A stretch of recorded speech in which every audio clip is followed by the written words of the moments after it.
Let's talk about something that can be really tough for people of faith. What do you do when a prophet from the past teaches something that the church today says is false? It's a huge question, and it really gets to the very heart of what we believe about history, about revelation, and about God's relationship with his servants. And that, right there, is the big question, isn't it? It feels so unsettling because it seems to pit two of our core beliefs against each other, our trust in prophets and our understanding of what the doctrine is right now. So how on earth do we resolve what looks like a major contradiction? The framework we're using for this explainer calls these challenges a refiner's fire. And that's such a powerful metaphor, right? It suggests that these moments aren't really there to destroy our faith, but to actually test it, to purify it, and to force us to dig even deeper. So to see how this actually works, let's look at two of the most well-known and, honestly, most challenging examples from church history. Okay, first up, the Adam-God theory. This is a teaching that came out of the 19th century, and it's been formally and very explicitly disavowed by the church for decades now. But to really understand why it was and still is so challenging for some, we've got to know what was actually taught. And we're not talking about some minor theological footnote here. This teaching, which came primarily from Brigham Young, identified Adam, yes, that Adam, from the Garden of Eden, as God the Father, the very being who presides over our world. Now, as you know, that idea stands in pretty stark contrast to the church's foundational doctrine about the Godhead today. And look, this wasn't just some rumor floating around. This quote from an 1852 General Conference talk shows President Young teaching this with real authority, presenting it as revealed truth. So for a time, this was taught openly, which is exactly what makes its later rejection so significant. Okay, this timeline is super important because it shows this wasn't an overnight thing. The idea was taught, for sure, but it was also debated, even openly, by other apostles like Orson Pratt. It never got canonized as scripture, and it kind of faded over time before President Kimball formally denounced it in 1976. It shows this long, sometimes messy process of clarification. Now let's switch gears to our next example, which followed a very different path. All right, our second case study is the priesthood restriction based on race. Now this one's different. Unlike the Adam-God theory, which was a doctrinal teaching, this was a church policy. But, and this is a big but, it was a policy that was justified by ideas that have also been completely disavowed. So for more than 100 years, the church had this policy that restricted men of Black African descent from holding the priesthood. It started back in the mid-19th century and was often explained using theories that were, frankly, common in that era. But the policy and all the reasoning behind it were officially ended in 1978 through a direct revelation. And this quote right here from an official 2013 essay just makes the church's modern stance crystal clear. It is an absolute, unequivocal rejection of the old reasoning. It doesn't just say the policy changed. It says the theories behind the policy were wrong and are now disavowed, period. So you've got these two huge examples, and it brings us right back to that tough question we started with. If prophets are God's chosen servants, how is it possible for them to teach something that is later called false doctrine or based on incorrect theories? This is where we have to shift from history to theology. Let's just tackle this head-on. So often, the heart of the issue comes down to one single word: infallible. Do we as Latter-day Saints believe that prophets are perfect, that they're incapable of making a mistake?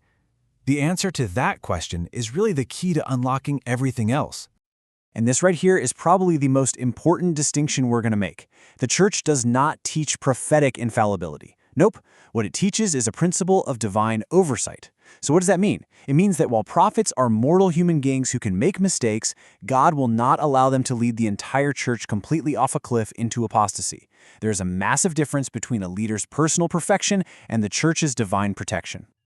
That idea of divine oversight leads us right into another key piece of the puzzle: the role of a living prophet. This is a really famous quote from President Ezra Taft Benson that emphasizes just how important they are. Now, at first glance, it might sound like it gives a prophet unchecked power, but the principle is actually about relevance and getting guidance for today. So what does that really mean? It's not about giving a prophet a blank check to contradict the scriptures, not at all.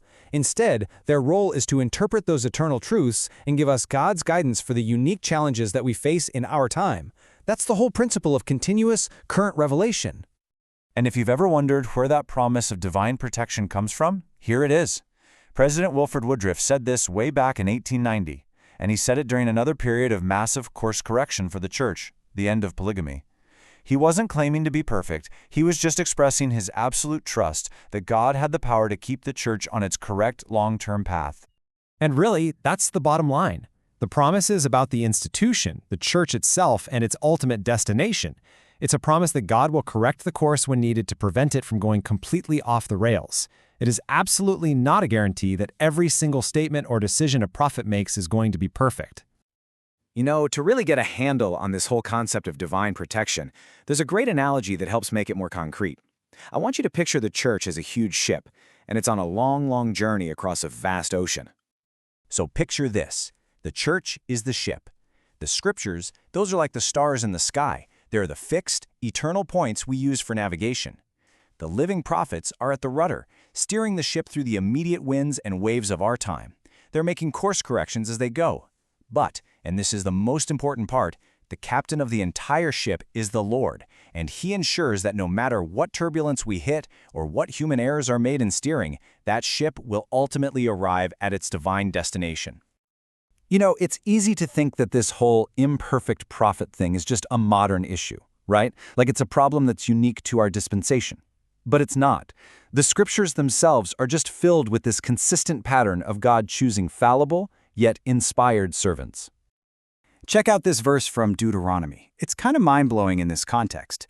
It suggests that the Lord himself allows challenging situations to happen to prove his people, to see where their ultimate loyalty lies. Is it with a fallible person, or is it with God himself?